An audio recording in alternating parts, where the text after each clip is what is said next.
¿Acaso Boris Johnson y Victoria Nuland son los verdaderos arquitectos detrás del fracaso de la paz en Ucrania? ¿Es Rusia un maestro del ajedrez geopolítico, moviendo sus piezas con una calma inquietante, mientras el resto del mundo se ahoga en el caos? ¿Qué pasará cuando la guerra no se parezca a nada que hayamos visto antes y cuando los héroes y villanos de esta historia no sean los que imaginamos? Por ahora, por favor, suscríbete a mi canal GeoPulse, deja un me gusta en el medio del vídeo, un comentario de 7 palabras, y si lo consideras necesario, comparte este video con otros. Esto apoyará mucho a mi canal. Gracias, y seguimos adelante. Olviden todo lo que creían saber sobre la guerra. Hoy escucharán la voz de un hombre que ha estado en el centro de la tormenta, un antiguo espía cuyas palabras son más afiladas que una hoja de afeitar. No se trata de un relato adornado con imágenes idílicas. En su lugar, se nos muestra una realidad cruda, donde la mentira y el caos son los protagonistas. En este escenario tumultuoso, Rusia, como un hábil practicante de judo, no lanza ataques al azar, sino que utiliza la fuerza del enemigo contra sí mismo. Avanza lenta y metódicamente, sin prisa. Mientras algunos entran en pánico, Rusia aguarda, y parece que esta es su mayor ventaja. El frente se quiebre y la crisis se intensifica, pero Rusia, como una vieja mula de carga, sigue tirando del carro. ¿Es esto una visión poco atractiva? Tal vez. ¿Es efectivo? Solo el tiempo lo dirá. Mientras Occidente confía en tecnología avanzada, sistemas de armamento de alta precisión y campañas informativas masivas, Rusia ha optado por una estrategia diferente. Su apuesta se basa en el desgaste del enemigo, en un juego prolongado y agotador, donde los factores claves son el tiempo, los recursos y el potencial humano. Moscú cree que el enemigo se romperá bajo el peso de las pérdidas, las dificultades logísticas y la fatiga moral. Sin embargo, como señala el analista Scott Ritter, todo comenzó con un error de cálculo. El plan original de la operación militar especial se distanció significativamente de la realidad del conflicto a gran escala. Según Ritter, Rusia no estaba preparada para tal evolución de los acontecimientos. El primer periodo de la operación se desarrolló sin una movilización total, sin el despliegue de un soporte logístico profundo y sin la creación de reservas adecuadas. La carga principal recayó sobre las unidades de primera línea, cuyas fuerzas eran evidentemente insuficientes. Ritter enfatiza que para un ataque exitoso se requiere una ventaja numérica significativa. Esta es una axiomática de la ciencia militar, una simple aritmética. La parte atacante debe contar con al menos el triple de fuerzas en comparación con su adversario. Pero, ¿qué se observó en la práctica? La relación de fuerzas en varios sectores del frente era de 1 a 1 y en algunos casos incluso peor. Las unidades ucranianas en la línea del frente contaban con hasta 300 soldados, mientras que en reserva tenían otros 80, con la posibilidad de reforzar su número a 900. En contraste, los grupos de asalto rusos apenas sumaban 180 soldados. Esto no solo se debía a la falta de personal. Las tropas rusas enfrentaban serios problemas con el suministro y los refuerzos. Esto podría parecer un evidente fiasco. Sin embargo, como afirma Ritter, detrás de esto había un cálculo consciente. ¿Cuál era el objetivo del mando ruso? Al parecer, algunos analistas sostienen que no había un interés en ocupar Ucrania o imponerle una ideología ajena. La verdadera meta era ejercer presión psicológica, política y geopolítica para forzar a Kiev a sentarse a la mesa de negociaciones. Curiosamente, esta estrategia logró algunos resultados. Solo 6 días después del inicio del conflicto, una delegación ucraniana llegó a Gomel para discutir la posibilidad de negociaciones. Posteriormente, se llevó a cabo una reunión en Turquía y se desarrolló el llamado Documento de Estambul, que tenía el potencial de poner fin al conflicto. No solo en palabras, sino en hechos concretos, establecidos sobre el papel. Según este documento, Rusia aceptaba mantener Crimea como parte de su territorio. Este era su requisito fundamental. Las demás áreas debían regresar bajo control ucraniano. Donetsk y Lugansk serían reconocidos como independientes, pero se preveía la realización de un referéndum para que los habitantes de esas regiones pudieran decidir su futuro. Este fue un verdadero chance para una resolución pacífica. Sin embargo, este desenlace no fue anunciado al mundo. De hecho, era un resultado poco conveniente para Kiev, Londres y Washington. El analista afirma abiertamente que quienes sabotearon los acuerdos de paz no fueron los ucranianos, sino sus mentores occidentales. Según su análisis, las figuras clave que intervinieron en el proceso y destruyeron todas las esperanzas de paz fueron Boris Johnson y Victoria Nuland. Al darse cuenta de que una solución diplomática era imposible, Rusia cambió a un modo de acción diferente: la eliminación de la amenaza. Desde mayo comenzó una nueva fase del conflicto, cuyo objetivo era el control total de Donbass. No por compasión hacia la población local, sino por razones de necesidad militar. ¿Qué hizo Occidente en respuesta a esta situación? Se comprometió a destinar una colosal cantidad de $48.000 millones, creando la ilusión de un nuevo impulso para las Fuerzas Armadas de Ucrania, y las lanzó al corazón del conflicto. Comenzó una ofensiva y las tropas rusas se retiraron. A primera vista, esto parecía ser un éxito para Kiev, pero como señala el analista Scott Ritter, todo formaba parte de un plan meticulosamente elaborado. Moscú retiró voluntariamente una parte significativa de sus fuerzas de alrededor de Kiev, Chernihiv y Kharkov. No fue una retirada caótica, sino un gesto de buena voluntad, una demostración del sincero deseo de detener el derramamiento de sangre. Las unidades restantes también evitaron participar activamente en las acciones de combate, a la espera de regresar pronto a casa. Rusia trató de evitar la escalada, esperando que sus oponentes mostraran sensatez.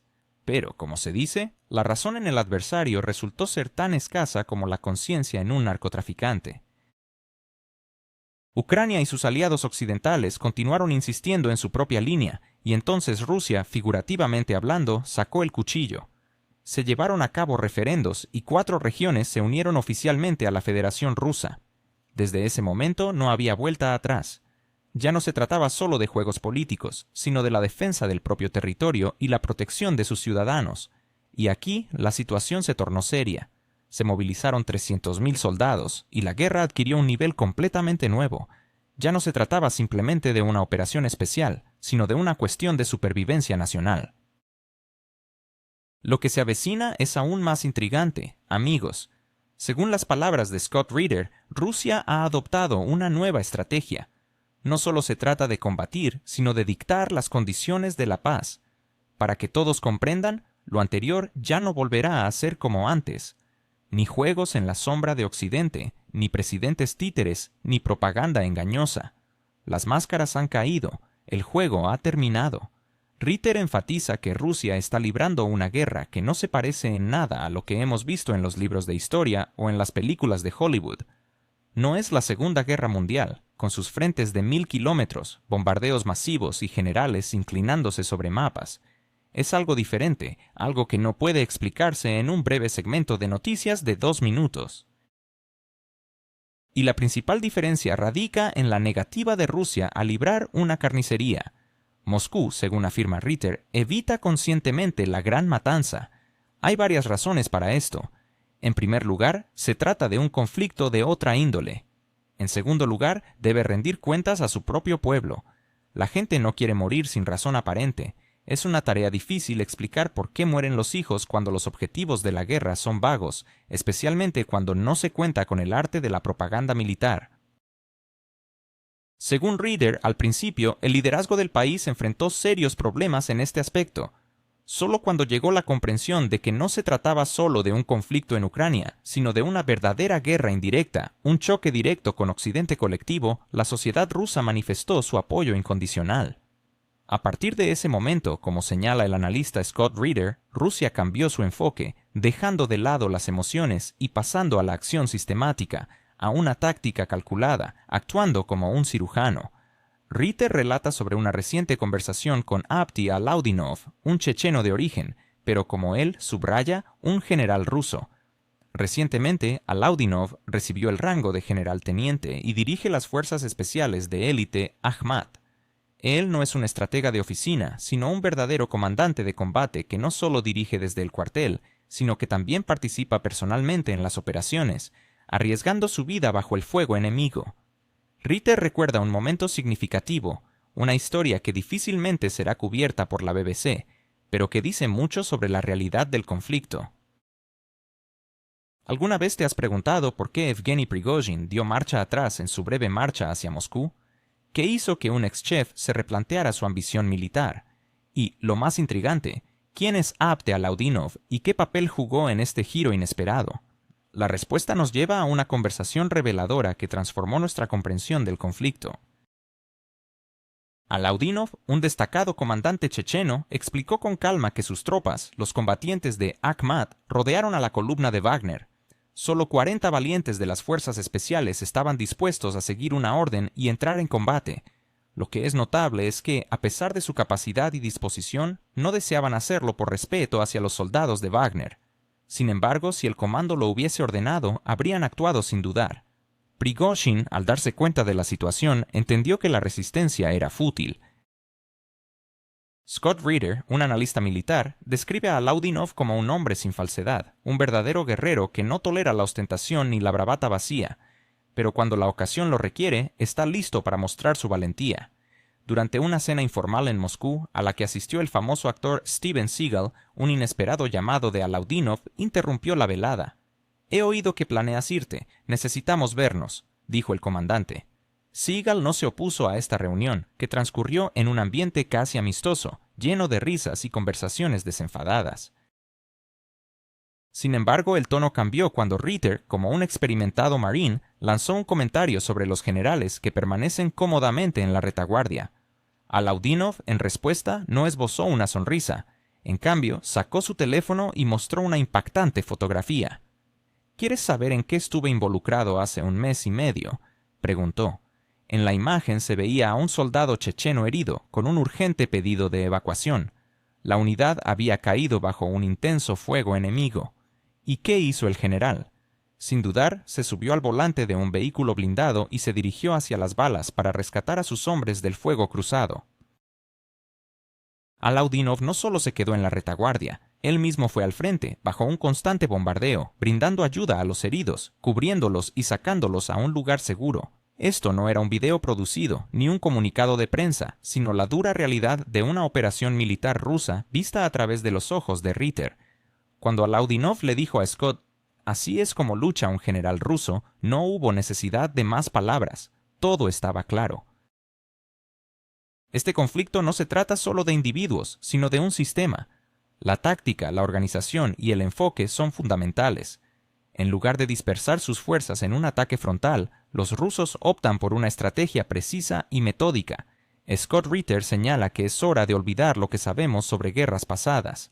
Rusia opera de manera diferente a los Estados Unidos, la OTAN, y desde luego no se asemeja a lo que ocurrió en Vietnam. Aquí se utiliza una lógica completamente distinta. La unidad de combate principal en esta guerra es un pequeño grupo de 3 soldados. Estos equipos avanzan a través de zonas previamente bombardeadas, con drones que realizan labores de reconocimiento y apoyo de fuego. Cuando esta tríada se posiciona, a menudo se enfrenta a 7, 10 o incluso 15 soldados ucranianos. El resultado del combate suele ser predecible. El enemigo es aniquilado, capturado o herido. Sin embargo, si algo sale mal y un dron enemigo detecta al grupo, todo ha terminado. Es un trabajo de alto riesgo, una verdadera matemática de asalto del siglo XXI. En ocasiones, estos grupos se amplían a 6 miembros, especialmente cuando la misión no solo implica desbancar al enemigo, sino también mantener la posición. Esto resalta la respuesta directa de Reeder a las realidades de la guerra moderna, donde los drones, las cámaras y los ataques a través de ventanas son parte del paisaje. Cualquier movimiento puede ser visto desde el espacio. ¿Qué es lo que hace que el avance ruso sea tan efectivo? A pesar de la creencia común de que el éxito en el combate se basa en la cantidad, la verdad es que se trata de habilidad y táctica. La respuesta es simple, un enfoque sistemático. En lugar de ataques ciegos, hay un esquema bien elaborado. Ataque, captura, consolidación. Y luego se repite el proceso. Sin pánico, sin prisas. Todo se realiza de forma metódica, paso a paso, avanzando de manera implacable. Este enfoque ha demostrado su efectividad. Mientras el enemigo lanza decenas de soldados por cada metro de tierra, los grupos de asalto rusos, actuando en pequeñas unidades, exploran las defensas, consolidan las posiciones capturadas y avanzan.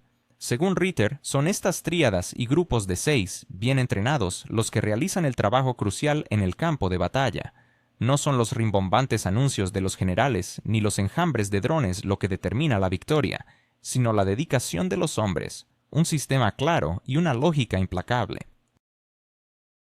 Ritter enfatiza que si alguien no comprende por qué las fuerzas rusas avanzan de manera lenta y metódica, no debe pensar que no pueden actuar más rápido. Simplemente no hay necesidad de hacerlo así.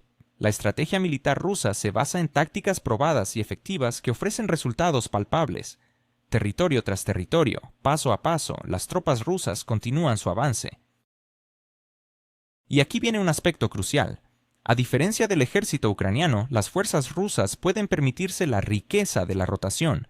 Después de cada ataque, las unidades se retiran a la retaguardia y son reemplazadas por tropas frescas, lo que permite que el ciclo de asalto, rotación-asalto se repita. Este ciclo continuo mantiene la capacidad de combate y ejerce una presión creciente sobre el enemigo. En este enfrentamiento hay un factor clave que determina el equilibrio de fuerzas. Rusia no carece de recursos humanos, mientras que Ucrania enfrenta una escasez aguda de efectivos. Esto cambia radicalmente las reglas del juego.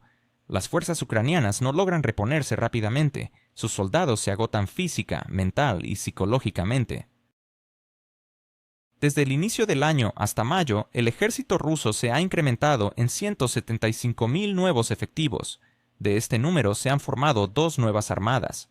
Para poner esto en perspectiva, una de estas armadas es comparable a un cuerpo según la clasificación estadounidense, es decir, entre 50 y 70.000 hombres. Los restantes reclutas han sido enviados al frente, en el corazón de los combates. Consideremos un ejemplo interesante. Supongamos que las tropas rusas han perdido 35.000 hombres, pero es crucial entender que esto no significa la muerte de todos esos individuos.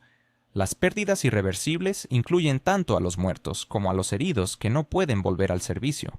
Aunque la cifra de 35.000 puede parecer abrumadora, es importante tener en cuenta que mensualmente el ejército ruso recibe de 30 a 40.000 nuevos reclutas. Si contabilizamos esto durante 5 meses, se puede ver que las pérdidas no solo se compensan, sino que se generan nuevos reservistas. Y esto no es todo. La estructura del ejército se está expandiendo. La cantidad de fuerzas armadas ha crecido de 900.000 a 1,5 millones de hombres. Este aumento no solo responde a las necesidades inmediatas del frente, sino también está orientado a garantizar la seguridad futura. Rusia no solo demuestra destreza táctica, sino también una visión estratégica a largo plazo. Por el contrario, Ucrania, lamentablemente, está perdiendo efectivos más rápidamente de lo que puede reponerlos. Ritter afirma que la proporción de bajas en el frente es de aproximadamente 20-1 a favor del ejército ruso, y esta, insiste, es una dura realidad, no solo un titular llamativo en un canal de noticias. Las incorporaciones de nuevos soldados son prácticamente inexistentes, y la voluntad de combatir disminuye día a día. En este contexto se desarrolla el avance ruso. Las tropas avanzan mientras que las ucranianas retroceden. Pero surge un nuevo elemento que puede cambiar las reglas del juego: los drones kamikaze. Cuando las fuerzas rusas comenzaron a avanzar hacia Pokrovsk, parecía que nada podría detener su ofensiva. Las posiciones ucranianas estaban identificadas, la artillería lista para el combate, y las defensas presentaban agujeros evidentes. Sin embargo, el avance se topó con un obstáculo formidable que pondría a prueba todas las estrategias desarrolladas hasta ahora. ¿Estamos al borde de una catástrofe global? ¿Puede Zelensky ser realmente considerado un terrorista por el Kremlin? ¿Qué implicaciones tendrá la alianza entre Rusia y Corea del Norte en el conflicto actual? Estas preguntas no solo son provocativas, sino que también nos llevan a profundizar en una realidad inquietante que se está desarrollando en la escena geopolítica actual. Imagina un cielo cubierto de miles de drones, descendiendo como una lluvia ominosa, listos para desatar el caos. Así es como se describe la situación en el campo de batalla. Cada movimiento es detectado al instante, cada intento de maniobra es rápidamente reprimido. Un relato de un soldado ruso ilustra la desesperante realidad en la que, para avanzar apenas 1,5 kilómetros, es necesario arrastrarse durante más de un día, con el constante temor de que un solo paso en falso podría resultar fatal. Los drones están siempre al acecho, listos para atacar a cualquier incauto. este despliegue de tecnología avanzada ha causado que las ofensivas se detengan, creando una barrera casi impenetrable. Sin embargo, Rusia ha encontrado su respuesta. Han desarrollado tácticas efectivas contra los drones. Según los analistas, ser operador de un dron en este conflicto se ha convertido en uno de los trabajos más peligrosos. El riesgo de ser detectado y, por ende, convertirse en un blanco fácil es extremadamente alto. En un abrir y cerrar de ojos, un operador puede ser convertido en objetivo, por lo que la preparación de un segundo dron para el vuelo puede ser demasiado tarde. Esta realidad ha llevado a Rusia a regresar a tácticas de asaltos masivos, realizando ataques rápidos con la intención de capturar nodos logísticos clave y ciudades importantes. En contraste, se afirma que Ucrania no dispone de los recursos necesarios para resistir este embate. Carecen de hombres, de equipos y, lo que es aún más crucial, de la motivación necesaria para continuar la lucha. El frente, como temen muchos, comienza a desmoronarse. Este deterioro en la situación se refleja en el comportamiento de Zelensky, que ahora parece moverse más por la desesperación que por una estrategia calculada. Según los expertos, su situación es desesperada. Está atrapado en una esquina con pocas opciones restantes. Sus esfuerzos por realizar ataques contra Rusia parecen ser intentos desesperados de cambiar el rumbo de un conflicto que se vuelve cada vez más desfavorable. Los fondos están disminuyendo, el interés de Occidente se desmorona y su ejército está al borde del colapso. Los analistas creen que Zelensky tiene una última oportunidad: provocar un error por parte de Rusia, algo que podría cambiar la narrativa negativa que lo rodea. De ahí surgen los ataques a la infraestructura civil y las provocaciones políticas, en un intento de revertir la situación. Sin embargo, la efectividad de esta táctica desesperada sigue siendo incierta. Mientras tanto, Rusia ha dejado claro que no está interesada en negociar con el actual gobierno ucraniano. El Kremlin ha etiquetado abiertamente a Zelensky como terrorista. Esta no es solo una frase retórica. Cuando el presidente ruso califica a alguien de terrorista, esto marca el final de cualquier posibilidad diplomática. Es casi como una sentencia de muerte política, no solo para Zelensky, sino para todo su equipo. La reciente visita de Ermak a Estados Unidos parece un reconocimiento de la inminente amenaza que enfrentan. La tensión se intensifica. Rusia ha establecido su posición. No habrá negociaciones con el gobierno ucraniano actual. Solo se hablará de paz después de unas elecciones que cambien al presidente y al parlamento. Hasta entonces, la guerra continuará hasta lograr una victoria total, sin ilusiones, sin sentimentalismos y sin compromisos. Los expertos afirman que Rusia está decidida a finalizar este conflicto a través de la fuerza, sin más intentos diplomáticos con aquellos que han quemado todos los puentes y han optado por la violencia abierta. La situación en el campo de batalla es grave. La retórica bélica se está convirtiendo en una realidad palpable. Y ahora surge una nueva pregunta: ¿por qué un influyente miembro del establishment estadounidense decide revelar toda esta información en este preciso momento? La respuesta parece estar clara. Él comprende la dirección que están tomando las cosas. Las palabras han dejado de ser una herramienta política. Ahora son solo el preludio de un inminente golpe. Los analistas como Ritter advierten que ahora no solo se trata de retórica vacía. Hay un riesgo real que podría llevar a un desenlace catastrófico, incluso una guerra nuclear. Aunque algunos podrían calificar estas advertencias de alarmistas, el tono ha cambiado. Generales estadounidenses, tradicionalmente escépticos de la escalada, ahora comprenden la seriedad de la situación. El mundo está al borde de un precipicio, y esa línea que lo sostiene está a punto de romperse. Y como si esto no fuera suficiente, surge otro actor en este complejo tablero de ajedrez: Corea del Norte. Ritter afirma que hay compromisos militares entre Rusia y Corea del Norte que no son solo palabras vacías.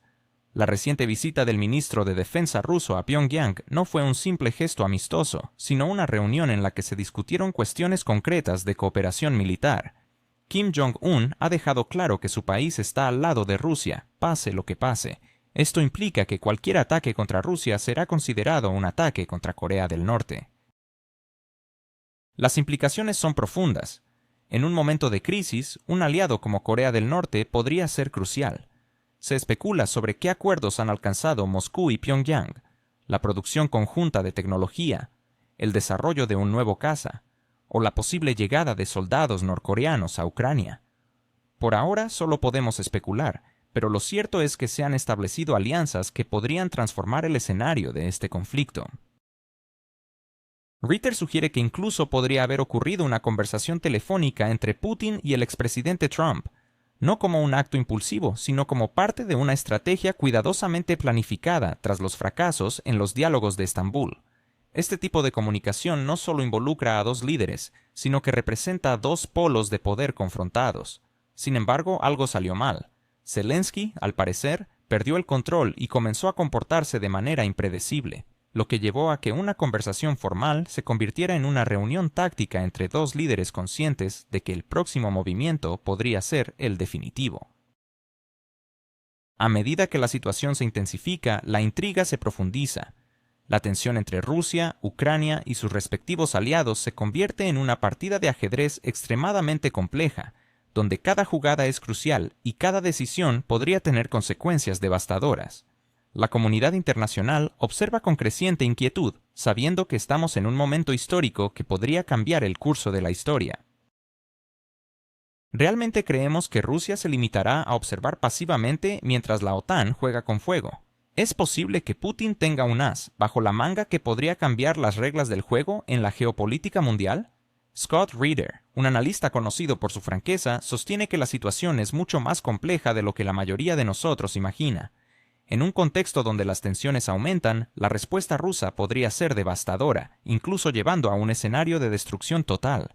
Pero eso no es todo. Rusia está dispuesta a ofrecer un trato que podría desestabilizar aún más las ya frágiles relaciones internacionales. Putin, el maestro del juego político, estaría dispuesto a facilitar una mejora en las relaciones a cambio de apoyo en el delicado asunto con Irán. Esto ya no se trata solo de diplomacia, sino de un crudo intercambio geopolítico que se encuentra al borde del abismo. Las apuestas en esta partida son extremadamente altas, y como señala Ritter, Rusia está actuando de manera calculada y efectiva, quizás incluso mejor de lo que muchos podrían haber anticipado. Detengámonos un momento en lo que Ritter nos dice. Alejado del alarmismo y de las reacciones exageradas, su análisis proviene de una profunda comprensión de la situación.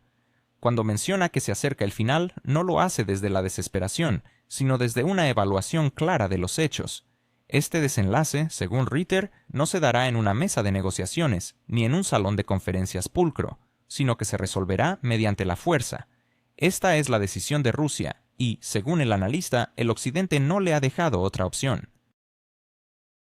Ritter sostiene que cualquier tipo de diálogo con el actual equipo de Ucrania es prácticamente imposible. En su opinión, tanto Zelensky, su jefe de gabinete, Ermak, como toda su estructura están condenados. No se trata de una mera figura retórica. El analista cree que Rusia ha cerrado todas las puertas a su supervivencia, a la negociación e incluso a la rendición. Para él, la limpieza política en Ucrania no es una cuestión de probabilidad, sino de tiempo. Mientras la comunidad internacional prefiere ignorar cómo se desmorona la línea del frente, en el Kremlin, según Ritter, se están llevando a cabo verdaderas negociaciones, pero no con Kiev, sino con actores claves de la política mundial: Washington, Pekín, Teherán y Pyongyang. Para Moscú, Ucrania no es el objetivo final, es solo un campo de batalla en una guerra que tiene metas mucho más profundas. Ritter está convencido de que Occidente cometió dos errores fatales. El primero fue subestimar la capacidad de Rusia. El segundo, creer que podía imponer sus condiciones indefinidamente. Ahora, el analista afirma que Rusia no solo está dictando, sino que está reescribiendo el nuevo orden mundial. Aquellos que no puedan adaptarse a este nuevo marco se enfrentarán a un destino incierto y sombrío. Este nuevo orden, como subraya Ritter, se está forjando en las trincheras, en la sede del Estado Mayor, en las fábricas, en los laboratorios de diseño y en la penumbra de los despachos. Una vez que se seque la tinta de este nuevo tratado, no habrá vuelta atrás. Rusia no actúa de manera caótica. Sus movimientos son el resultado de una planificación meticulosa. No se basa en arrebatos emocionales, sino en una lógica rigurosa. No se trata de una crisis pasajera, sino de una clara y decidida demostración de fuerza. Y si alguien piensa que puede simplemente esperar a que la situación se calme o que se puede hablar y negociar, está subestimando gravemente la magnitud de lo que está sucediendo. Esto no es solo una invasión, ni un caso banal de agresión, ni un mero episodio de crisis democrática. Es el auténtico revanche de la historia, y esta historia tiene un nombre. Así que si en algún momento escuchan ese nombre nuevamente, lo mejor será no entrar en discusión, porque ya no habrá nadie que esté dispuesto a explicar nada.